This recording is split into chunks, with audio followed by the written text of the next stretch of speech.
This is a video mostly about titanium spoons and what I think is the response to titanium spoons, which is reusable spoons that are plastic and disposable spoons.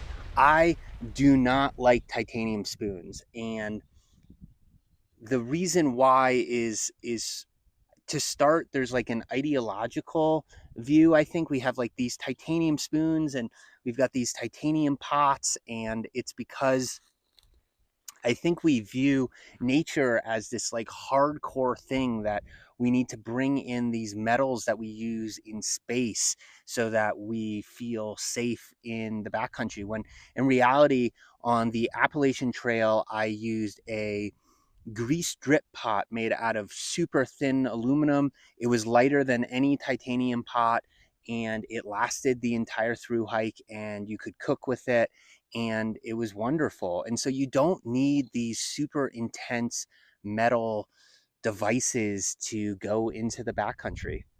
So also they often come in spork mode, which there's a lot of argument on trail about spork or spoon, but my thoughts are a spork is neither a fork or a spoon. It does both badly, and it is essentially holes in it's a holy spoon. And when you go into outfitters, often that's what there is to buy because they think it does multiple things, but it actually does both of them badly. And even to the point where if you go into an REI now, you get these new things where there's a fork on one side and a spoon on the other. And maybe this is something that backpackers who are going to the backcountry for a couple days want, where they really are trying to recreate what they have at home, but it's certainly not what a through hiker or someone that's out in the woods for a long time wants. But the most important reason why I don't like titanium spoons is because you can't cut them to fit in your peanut butter jar. You want to be able to have your spoon mate into the peanut butter jar in such a way so that it's right up against the top. And then when you close the top, it's secured in there so that it doesn't rattle around when you walk and isn't super annoying. But when you get a titanium spoon, you can't cut it and you're sort of married to whatever size it is. And then you're forced to either put it in your backpack without a Ziploc bag, and then everything gets dirty from the food that you were eating, and then rodents can eat your backpack, or you need to put it in a Ziploc bag, and that also doesn't make sense. And there's some argument for why people like the long-handed titanium sporks, because when they're eating Mountain House meals, the envelope is really high, and you want to be able to get in there. But if you're a super ultralight backpacker, you're not cooking and eating Mountain House meals, so that's not really an issue for you. And then the last reason, and this is probably the reason that annoys me the most, because I think that the backcountry should be something that's available to everyone, and they're just expensive for no reason. And that leads me into the next spoon, which is the disposable spoon. You can just go into any McDonald's and get a disposable spoon. It mates with the peanut butter jar really well because you can just push it in and it bends when you push it in into the peanut butter jar, and then it's stuck in there. The major issue that people might have with it is that the spoon part just isn't big enough. But the reality is, if you're a super ultralight backpack, you're probably eating while you're walking, and so you don't want to be shoveling huge amounts of food into your mouth and not being able to breathe really well when you're hiking. You're just going to be hiking and slowly eating the food, and so the small spoon is not really that big of a deal. And when it gets super dirty or a rodent takes it in the middle of the night, you can just get another one.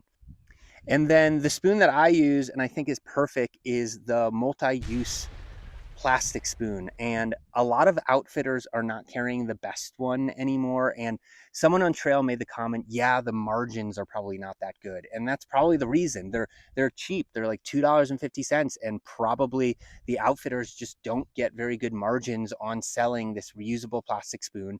So they opt to carry titanium spoons instead. And then everyone buys titanium spoons because they think that's the right thing to do. But the reality is that they're only being carried because the margins in the outfitters for reusable plastic spoons aren't that good. The reusable plastic spoons, the spoon itself it's somewhere between what a disposable spoon would be, or the kind of spoon that you would have at your house, and a soup spoon. It's a bit bigger. It's like they thought of the fact that when you're hiking a bunch, you're going to be really hungry and you're going to want a bigger spoon. So it has that bigger spoon size that people like about the titanium spoons. And as you probably guessed, it can be cut to be put into a peanut butter jar, which is something that I really like. And from this video, you're probably gathering that. And so this was just a small video on spoons.